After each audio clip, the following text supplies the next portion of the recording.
first up today, I'm going to run you through the agenda of what will be going on tonight. So first up, we'll have the headline Q&A between Rose and Bonnie. Then we'll have a video excerpt of Rose reading a passage from Els. Then we'll have a bit of discussion around neurodivergence. We will then get into the audience Q&A. And now we are going to have the Q&A about Els between Rose, the author, and Bonny Cassidy. Take it away. Thanks, Harley. Rose, if you don't mind, I might start us off.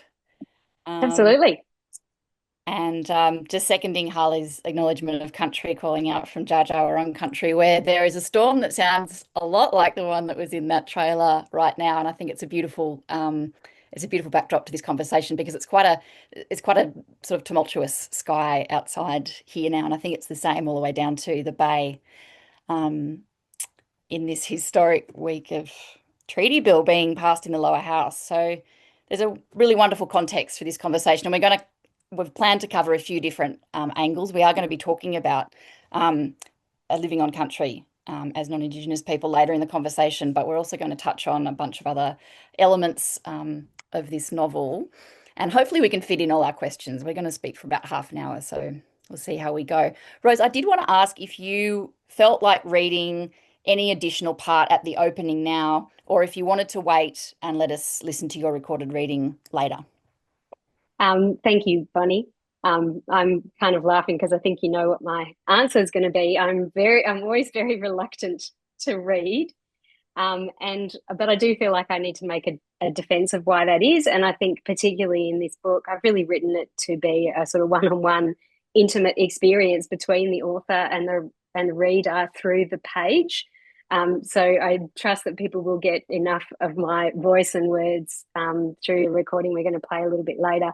But I did want to just jump in and just say, watching that trailer again and looking at the image that was on screen when everybody jumped in, I just want to thank all these people, none of whom are in the event tonight. But really, my family, like Pete, did the trailer, and Tom did the music, which he wouldn't want me to shout out to. But also colleagues at RMIT. The image was from Tony Roberts from design, and the thunderstorms from Ben Byrne, as well as you as a colleague. And I did just think how collaborative, as well as this amazing team at Spineless Wonders, all these people who've been sort of shepherding this project through. Yeah, so I did just want to sort of say thanks to all of those people, that it's such a group effort producing a book. That's beautiful to hear about, and also very diplomatic of you. And now I'm going to I'm going to turn the light right into your face. The real lights are coming at you, right? So get ready. The ones you're always avoiding. You mentioned just now that attending to this novel on the page as a reader is important to you, and I wanted to drill down into that a little bit because as someone with a background in writing poetry, I can't help but read Els through that with that ear. And it's something I've noticed in your previous novels as well, that there is this poetic capability. It's a sonic attention that you bring to language, and a strong sense of rhythm, and particularly wordplay as well as rhyme. Um, but in Els, distinct from the previous novels, this actually begins to lift into the field of the page. We're actually seeing the poetry on the page, such that, I mean, Els could it be called a verse novel? I'm not sure, but it seems to me it's absolutely poetry, albeit packaged as a novel. What do you call Els in terms of genre and form, particularly in terms of form? And does that matter to you anyway? Well, it's obviously very flattering when someone like you, would say that it's potentially poetry. I just make none of those claims. Um, And our colleague Jess Wilkinson is, similarly, why don't you write poetry? And I was like, well, I'm not trained as a poet. I've written one poem in my life when I was 16 that the English teacher sent away and was published, but she doesn't know it was actually rewriting the lyrics to a Bon Jovi song. But I think that, I guess, to your point about the poetic play, the alliteration, the rhythm, the rhyme, I think that's how I move through the world. And I guess, through sort of the process of people close to me going through a kind of neurodivergent diagnosis process and thinking of the poetry of someone like Les Murray, and other poets that I've come into contact with, largely through the university environment, I recognize what they're doing. I just don't recognize my output as of similar standard, but I see we're processing the world in the same way. I'm looking at things that fit together and things that don't fit together. And one of my friends, actually, I think I saw Sharon in the room, is like, nobody delights in a typo as much as me. I'm very sort of obsessed with the mistakes and the revelations that kind of play in language can come up with. And I guess I was really interested. Harley from Spineless Wonders, who's here, sent me some questions for a sort of a Q&A. And I thought about the punctuation in the book, and I thought, when did I start breaking lines? When did I start using colons wrong? Because I haven't always done that. Whereas the earlier books, like The Asking Game, is named for a conversational play. And I think I'm continuing that idea through. There's a real kind of continuity there. But the breaking up on the page, I thought, I would actually be quite interested to look at drafts and think, when did I introduce that? And one thing that it did prompt, though, you asking it now, which is a very random association, because I was just at a school drink this afternoon with the previous head of R&I, and I remember a research seminar at RMIT about 6 or 7 years ago, where I talked about being fascinated by paratext and this idea of what the publisher brings to a manuscript, and using some of that thinking in my PhD. And at the time, I was thinking about things like chapter headings and page numbers and, the things that are not in the Word document manuscript that happen on the page. But now I think, that's quite funny that I had that interest there. But it seems to have gone actually into the manuscript and into the sentence as well. So I guess to your question, I would never call it poetry. I would never claim to be a poet. But I'm fully aware how incredibly obsessive I am with the language, and it's probably related to that sort of resistance to read out loud, because I think as a lecturer and as a a person at a dinner party, I like to tell an anecdote, and I like to be casual, and I like to be spontaneous or humorous or whatever, and that's not how the language is working in the text. So that's why I think there's a bit of a disconnect to reading out loud for me that I don't think is the same with someone who's a poet, who really kind of inhabits the output and the performative aspect of it. Thank you. Or maybe that brings us nicely to talking about, I guess, your in some ways your sort of desire to represent ways of thinking and different ways of knowing in this novel, and particularly knowing and thinking related to neurological difference. And I wanted to ask you to what extent you think of or thought of, as you were drafting this work, as Else being a story about neurodivergence, specifically via the protagonist of Else, or is it, or was it always for you one thread in the bigger plot tapestry and the bigger thematic tapestry of a climate crisis novel? Yeah, I would even go one step further and say it was never my intention at all. I went to this wanting to write about the climate crisis, the climate catastrophe, as a way of thinking through it. And very quickly, it was going to be about a mother and child, which is, clearly one of the ways in which I think about that circumstance and imagining, a future generation or a past generation through that sort of parenting lens.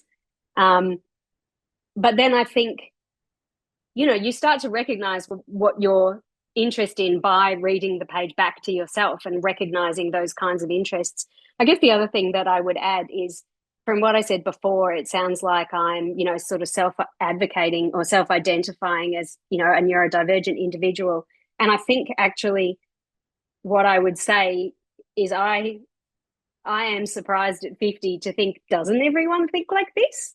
Isn't everybody else playing with words inside their head and delighting in typos and, looking at those kind of plays on words? And so, one of the things, as I sort of recognized the interests that were becoming manifest, and I wanted to start being a bit more conscious about what I was saying about them or what I didn't want to accidentally say, I started playing with this generational idea and thinking, how would we have recognized these attributes, or how would we have sort of categorized this relationship? Or knowledge is sort of an obvious one in that, we have this sort of school system which is ubiquitous and we've all signed on for it, but like, it was an invention in the Industrial Revolution, so the parents could go down the mines and the kids could be trained to go down the mine. It's not sort of for all time. This is how things have always sort of been. So I got very interested in that idea that everybody is on the spectrum, and that this would be recognized in different ways at different times. And, hopefully we're moving, towards hope, or there are aspects where we're getting better at certain things and different ways of knowing. But that hopefully, we're not at the end yet. This isn't an objective truth, right? It's like a moment in time of an interpretation and a sort of a value system and an understanding. And, it could all be swept away. That makes me think of I kind of added an additional question this afternoon to ask you that was going to be at the end, but I might ask you now because it's related to that idea of I guess to mutability, and the possibility of redundance. And I was thinking about the character of Liesl, Elsa's mother.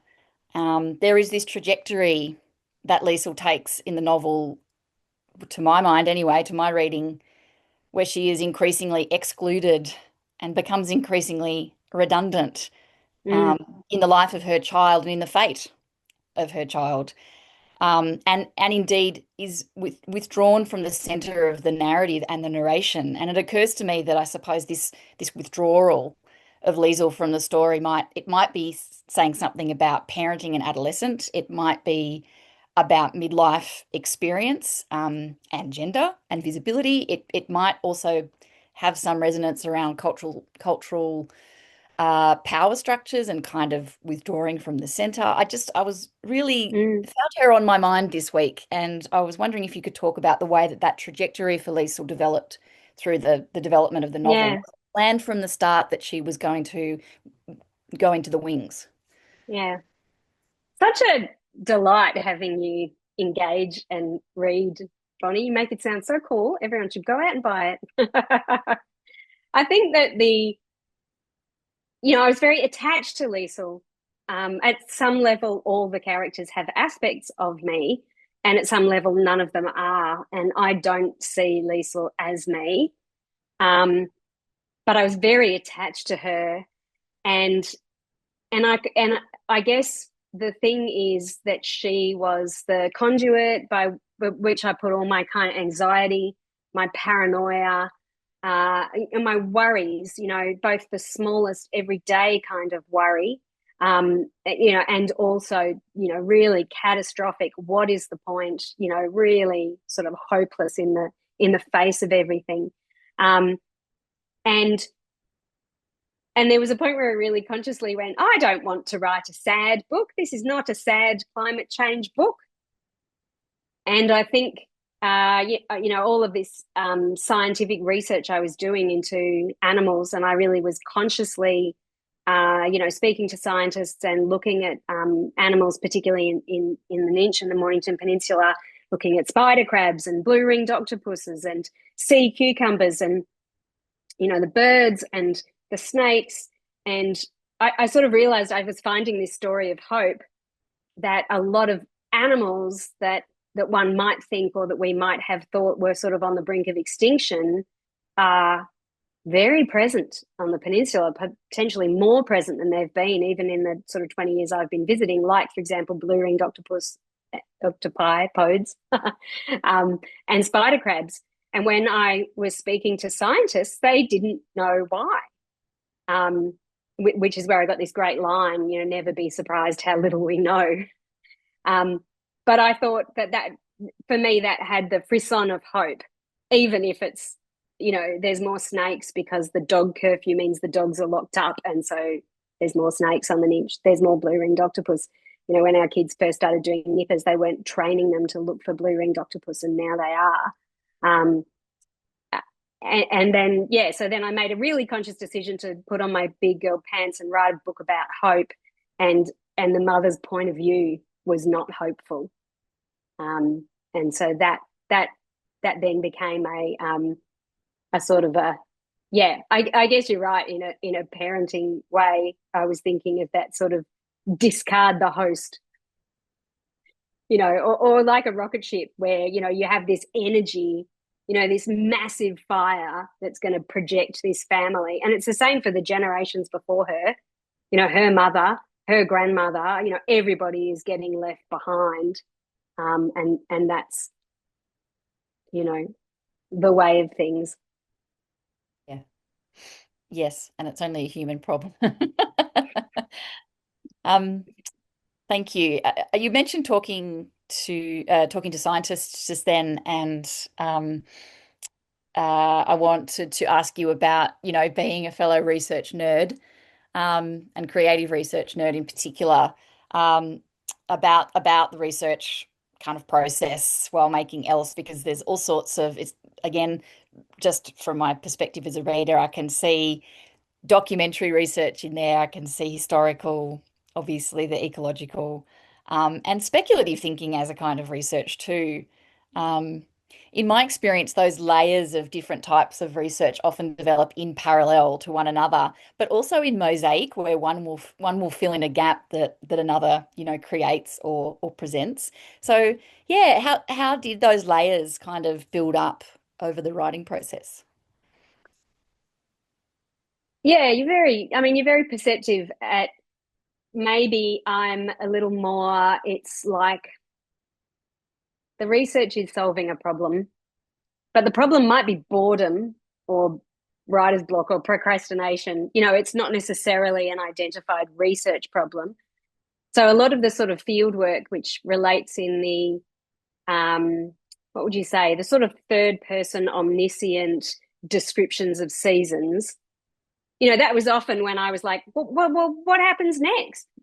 And I was like, well, where would they be? Where are they? And then I would, go out into that season, and sort of make those notes and think about that and, smell that and feel that. So there was a sort of fieldwork component, and I think it's a way of sort of moving yourself away from plot and character motivation and just kind of letting the atmosphere and the place kind of, come through more. The animal sort of research, I did, get a bit nerdy and sort of bring scientists. And I was lucky in that at that time, we were at the old school, the kids were in primary school, and there were a fair few parents who were scientists, and I would become the person at all the little sort of school events, talking to the guy who was on the zoo board and talking. And one of the things that fascinated me, I was talking to a guy who specialized in an area. I can't even remember where it is now because this stuff just falls out of my brain once I've written about it. I get sort of attached to it and then let it go. But I was talking about these communities of cicadas that clone, entire communities of cicadas that clone, and they happen to be in an area of South Australia or Western Australia where there's also trees that clone. And I was like, isn't that interesting? Isn't that like interesting? And they were like, no, it's just totally random. And I was like, no, I think that sounds really interesting. And then at the end of that interview, the scientist was like, what's really interesting? If the temperature raises by whatever degrees, we're going to be eaten by our own bacteria. That's interesting. So they would constantly sort of say to you, "You're researching the wrong thing. This thing over there." But yeah, so I guess that was more, where I needed to sort of further a scene in the book, or I needed to understand. I wanted the science to all be sort of non-fiction.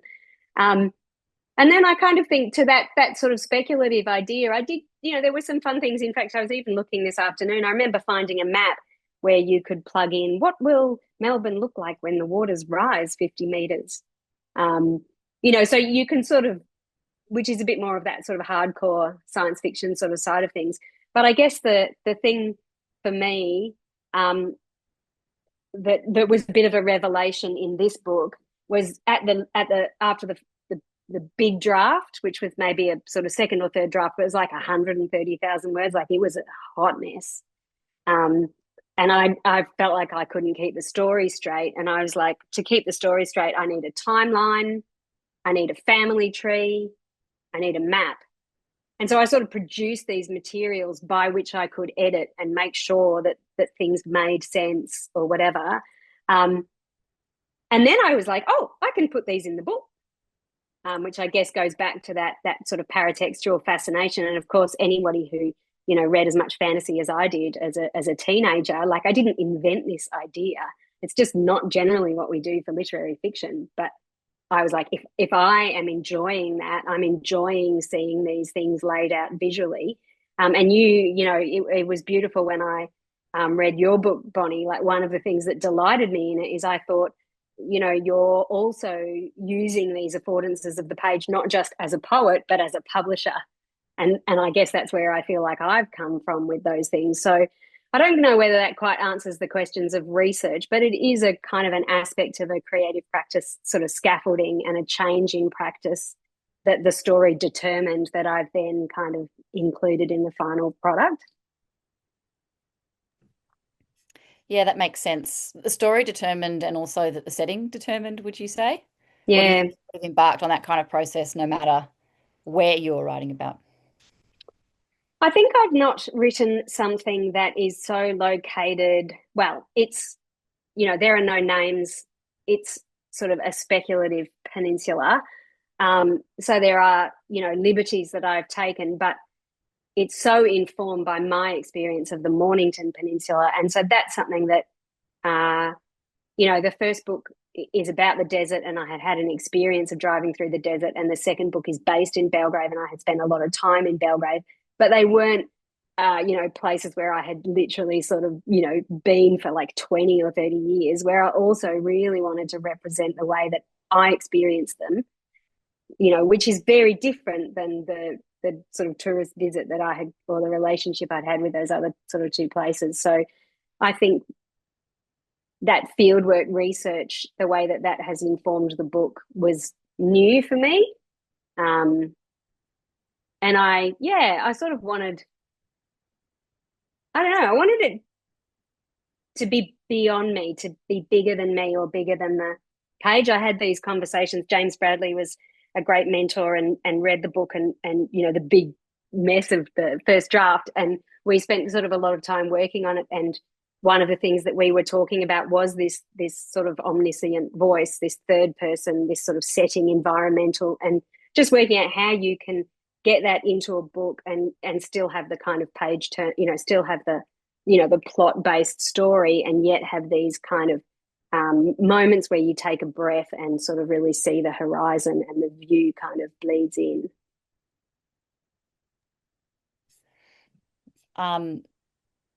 Yeah, this comes right up to my last question for you, which is one that comes from our shared interest in discussing our relationship with country as non-Indigenous visitors.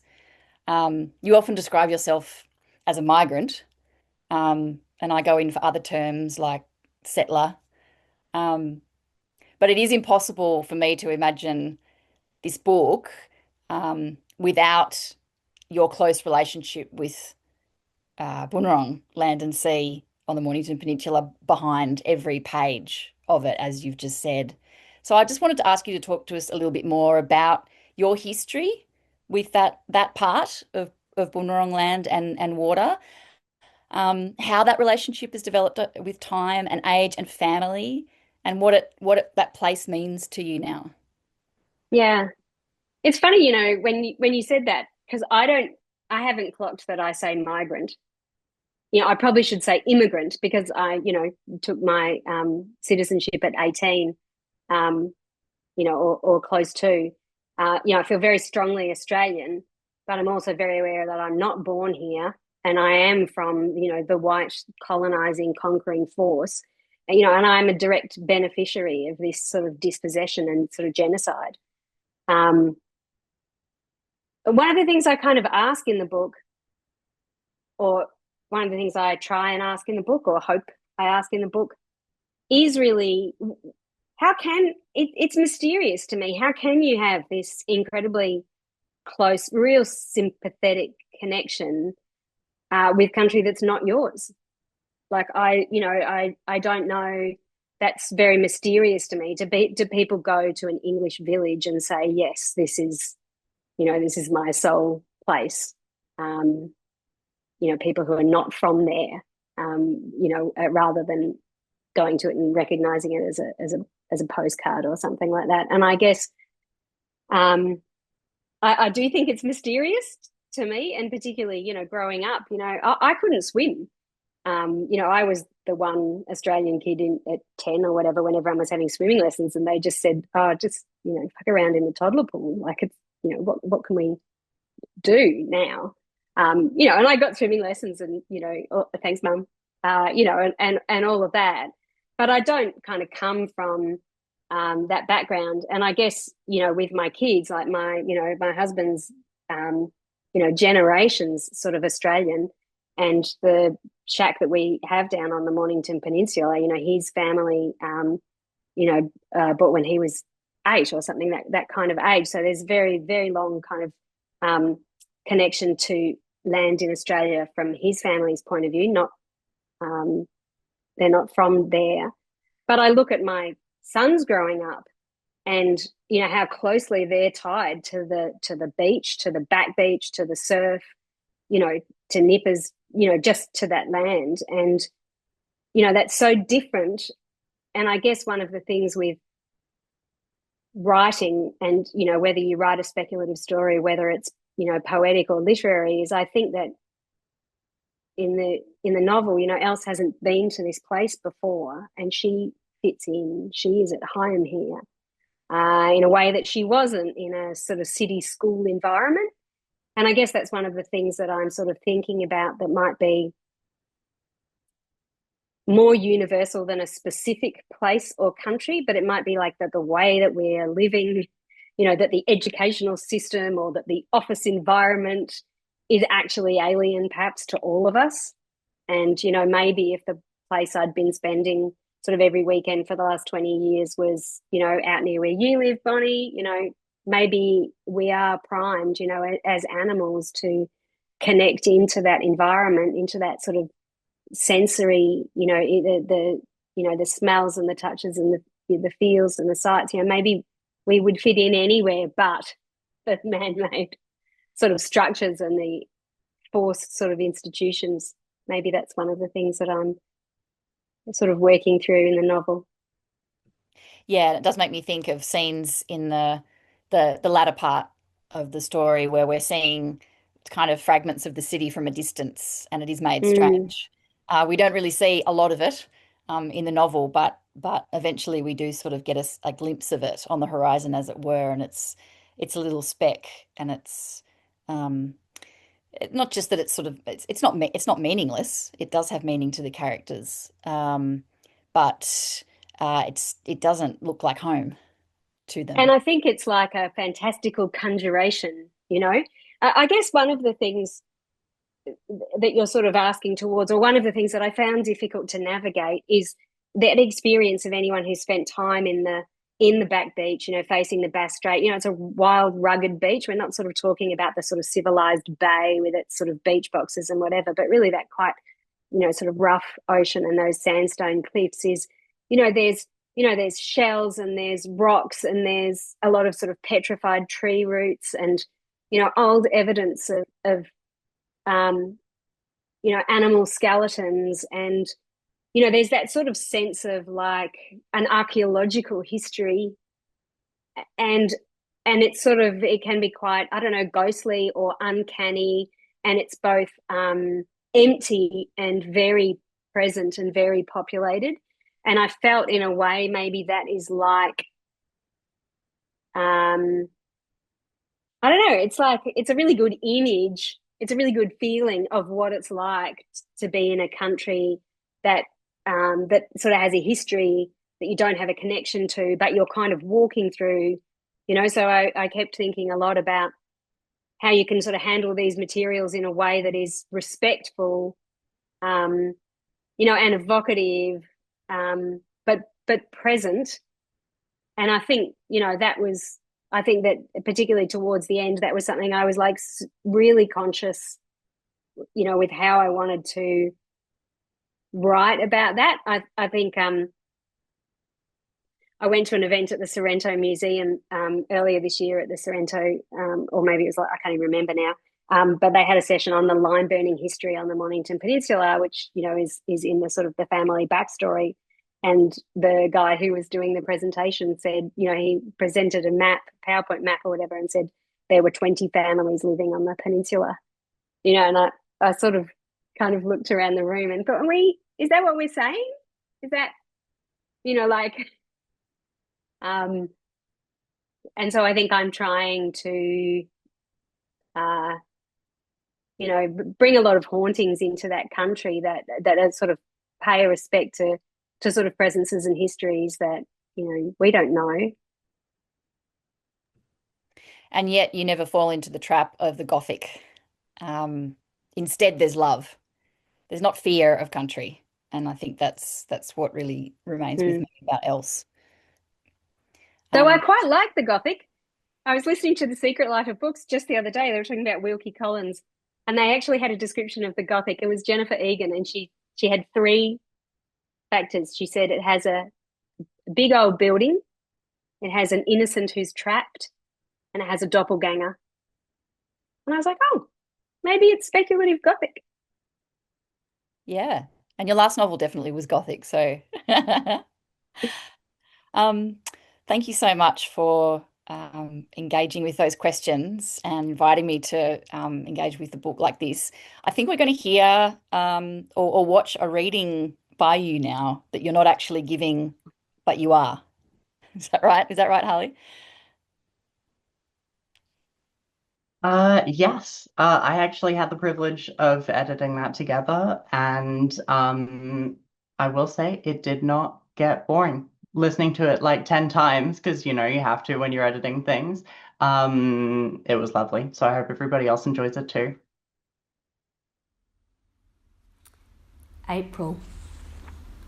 The wires follow them down the coast, running alongside the freeway that circles the city like a moat. Liesl senses pollution clinging to the black lines strung across the sky, molecules snapping like metal filings to a magnet. She settles herself deeper into the driver's seat as they join the flock, fly in formation, to the White House, her grand's home, which Liesl sees in dreams perched on the skinny wrist of peninsula that pinces their southern ocean, overlooking bay and strait, overseeing clearing bush, only a nothing island between it and Antarctic winds. What better place to bunker down at the end of the world? Her family said down, like others said up to town. The Ninch might be south, below the city on maps, but it was a ridge of cliffs and would be well above this rising waterline. Ever anxious Liesl tries to treat her worry like she might a child, like another mother would a different daughter, as their SUV shudders in the wake of traffic fleeing the sinking city.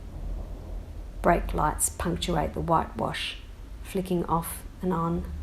Dark clouds loom as street lights switch on at noon.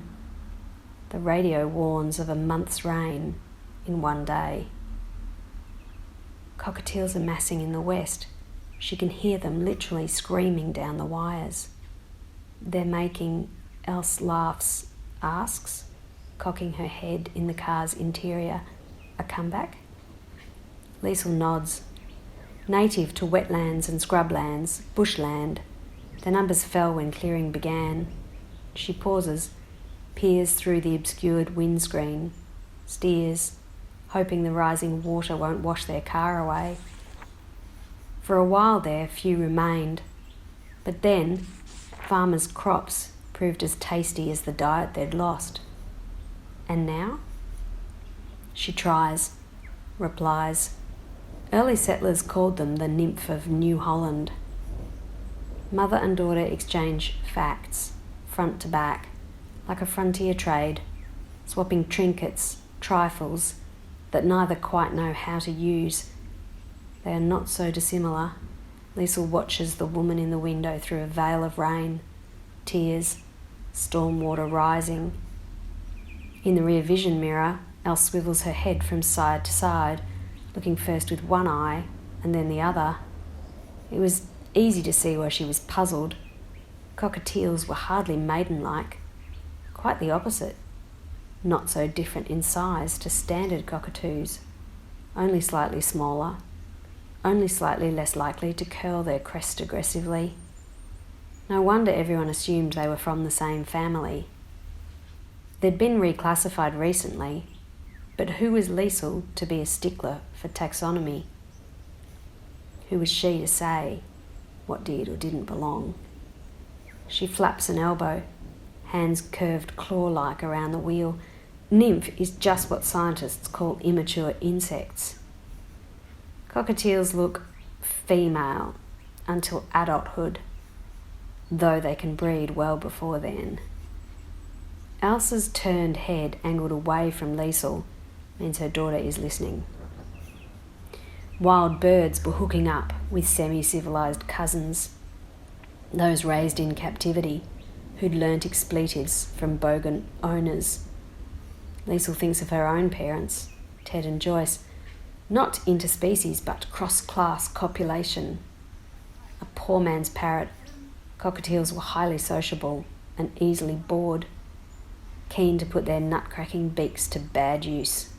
Red gum decks proved perfect fodder for the mongrel birds, causing cages to be flung open and their rejected feathered friends, the distinctive colouring identifying housebound variations, let loose to reproduce with local gangs.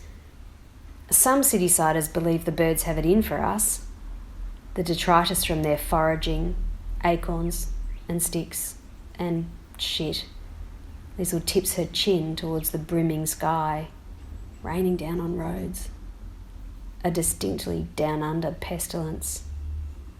It'd be funny if it weren't so something else.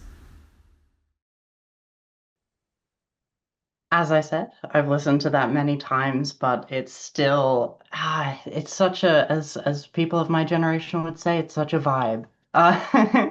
Um, Now, before the audience Q&A, I'd like to open the chat for discussion about some of the most important themes of ELSE, neurodivergence, as talked about before, its representation in fiction in general, and especially what it's like to navigate a neurotypical world as a neurodivergent person.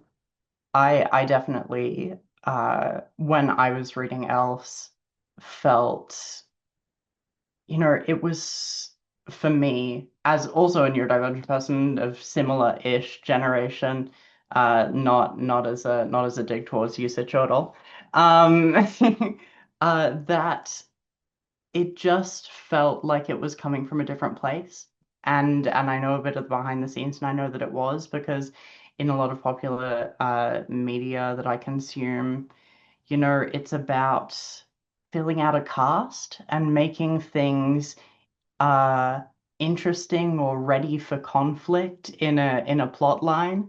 There are a few explorations and displays of neurodivergent characters that are just for the sake of that's who they are, or it's just right for the narrative.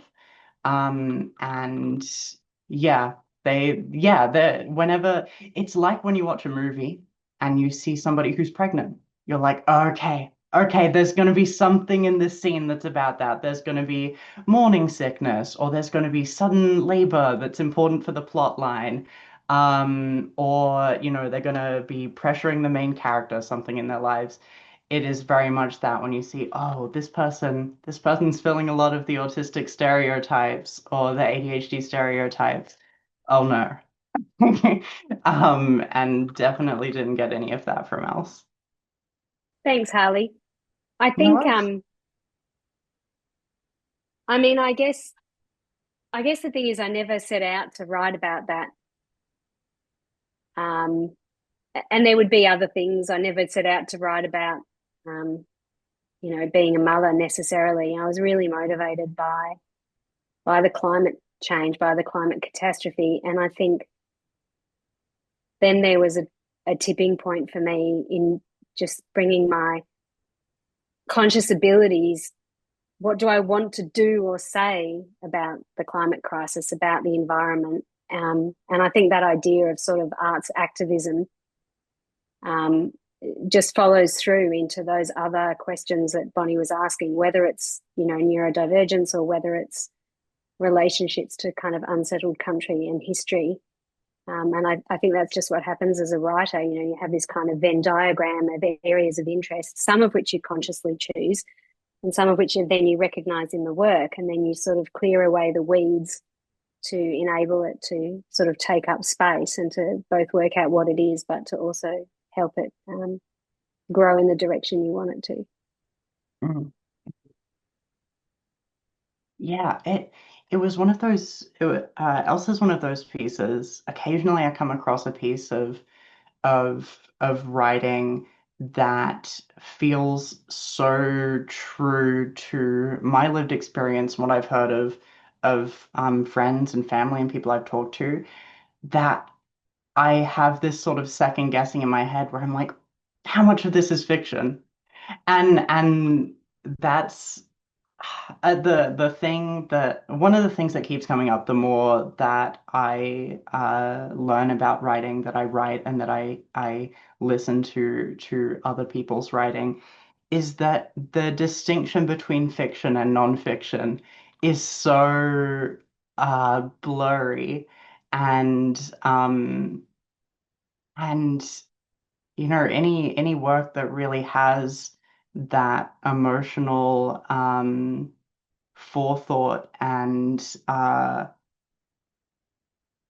investment put into it has to come from a place uh, of curiosity and care and investment. So it feels real, uh, which is great. And I also it thought to me, it occurred to me earlier that you were talking about art through activism through art, and there is such the world can be a very scary place a lot of the time, and one of the ways that we deal with that is by consuming media, and and and that doesn't just have to be a comfort food like eating, like binge eating something. It can be a soul-nourishing activity and something that gives you strength to return to the world with. And there are a lot of things, a lot of people, I think, who wouldn't be aware of or invested in important real world issues if it weren't for media that touched them, that brought them into a space that they wouldn't have previously occupied, or gave them a perspective that they'd never had insight to before. Thanks, Harley. I was just thinking, should we look at some of the questions in the chat Yeah, and see a yeah, few? absolutely. So we will start with Lee McCarricker, if I'm pronouncing it right. Thank you so much for your participation in chat. And the question from Lee was, before deciding to use Liesel and Else, the mother and daughter lens for the story, did you consider other lenses to tell the story? Was there that central connection that you have to the plot line? And this is me extrapolating because I'm also interested. Do you think there was any other way to tell the sort of hopeful story about climate change that you wanted?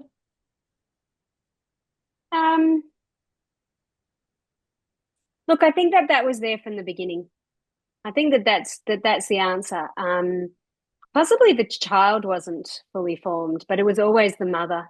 And I think this idea of the anxiety, the responsibility, what can we do in the face of this enormity? And it was very like the very first scenes are still the opening of the book, and it was the creek rising, the and sort of the kind of the dual fear of both the child being separated or being locked in with the child. But it was that I guess it was that idea of the mother from the beginning. But the age of the child varied over the years because it's been a good sort of 6 or 7 or 8 years writing. So the child was quite young at the beginning. Was sort of 6 or 7. And then was sort of 13, and then there was a period of time where the child, they were almost like kind of sisters, and then it kind of came back. So I think that the lens of the mother and the environment was always there. Yeah, I think that's the answer to that question. Yeah, I think hearing out about the first scenes of the novella really being, where you knew you wanted to start with the idea, or where you did end up starting with the idea. That really it resonates with how I experienced reading it because uh, in the same way that I imagine, getting something out on the page like that um, is so enthusing for like, okay, I've got this, I'm continuing to do this. This is the start, and this is where I'm heading from. I feel like I got a similar sort of feeling as a reader. I was like, it's such a specific feeling, and you're immediately drawn into how Liesl is feeling, and then when you get to the end of that, you're like, oh, I see where this is progressing. I see the time scale of the book, and it definitely got me into that. Oh, okay. I'm very excited to see where it goes from here. Thank you, Harley. I think one of the things that I had started writing it before COVID, and one of the things that was interesting to me in these last drafts was how much the risen water and being cut off, how much actually that was a metaphor for the COVID experience, the mother and child, there's no one around. And that, and I think that sort of experience where, from one day to the next, we were locked down, with no one around, and sort of how quickly the world can just kind of flip. So I think at the beginning, it was far more a subtle movement. And then, by the end, the opening part opener is flood. It's just game on. Yeah. What you said definitely reminds me of some country towns I've been to where the only road in and out of town flooded over. Okay. Next question from Sharon, and I think we've really gotten into this, was what kinds of aspects or elements changed the most between major revisions? I tried to be more consistent with my colons, Sharon.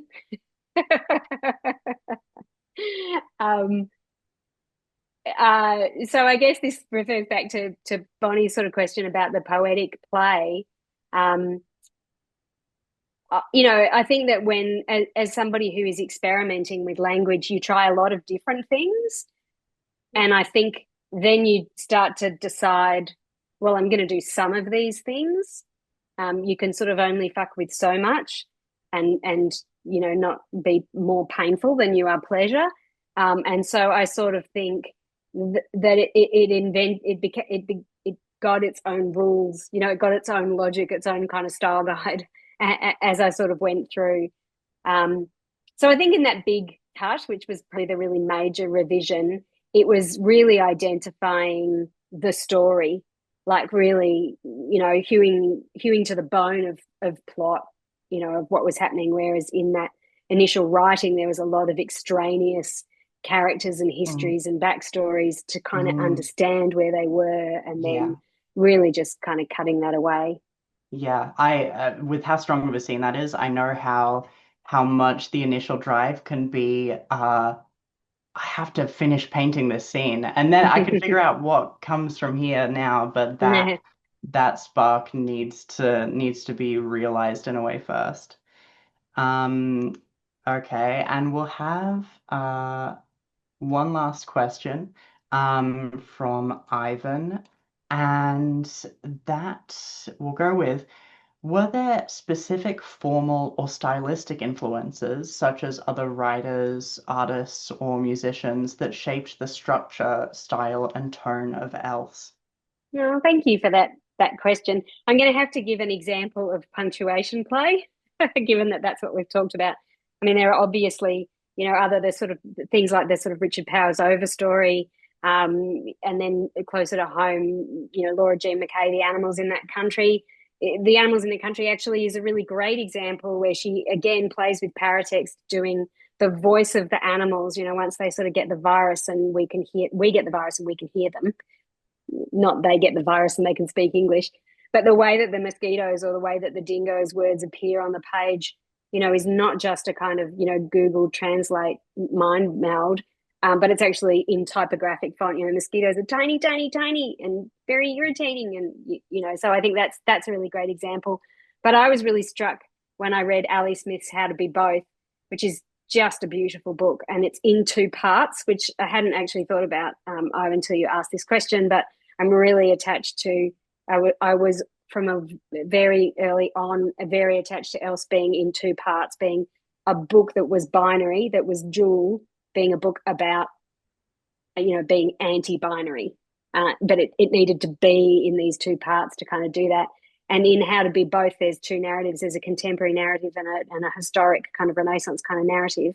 And they, again, paratext in the publisher's play, they printed two editions. And in one set, the contemporary narrative comes first, and in the other set, the contemporary narrative comes second. And you didn't know which one you were reading, when you read the reviews or whatever. But I was very struck that the historic narrative had a spaced colon, which is apparently, how people used to write it on the page, that it would have space on either side of it. And it was sort of I was going to say so simple, but it was continually interrupting my contemporary reading mind. My eye would look ahead and go, what? And this aberration, this punctuation was this, punctum on the page. And so I actually think that they're two really good examples, that I probably was inspired by, because I found the way I responded to it just very pleasurable, found it very playful. I was not at all bored. I was really just amused with the inside of my own brain in that reading experience. And so, yeah, at some level, I think maybe that gave me free rein to try to do something similar, outrageous. So true to my experience, becoming specifically like fixated on just amazing examples of playing with the system, like what people expect. And it's one thing that really, it can feel really wholesome to remember that like anybody who's creating any kind of work, any kind of art, is contributing to the same cultural consciousness. And as one of my mentors would say, contributing to a broad community of practice.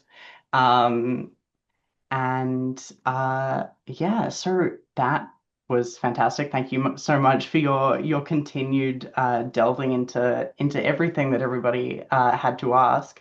Are there any closing remarks that you, Rose or Bonnie, would like to add? Yes, I did just put it in the chat, but I just want to say thanks so much, Bonnie. I just recommend everybody has someone who really reads their work and kind of adds an extra dimension and makes you feel like the conversation continues, which is, what we all want. And just thanks for everyone at Spineless Wonders, for Bron in particular, but the rest of you, Harley and the team who's put this together and done these amazing assets, and to Bettina for this incredible cover design, and Camilla, who was part of the very first conversation. And I've never been in this situation before where, the publisher and the editor and the designer have all read the book and have things to say about it before you kind of join the publishing team. So yeah, just thank you everyone. What a great kickoff for Else. Thank you so much, Rose. And thanks everyone for coming. Yes, absolutely. Thanks everybody for showing up and contributing in chat. That was wonderful and very thoughtful.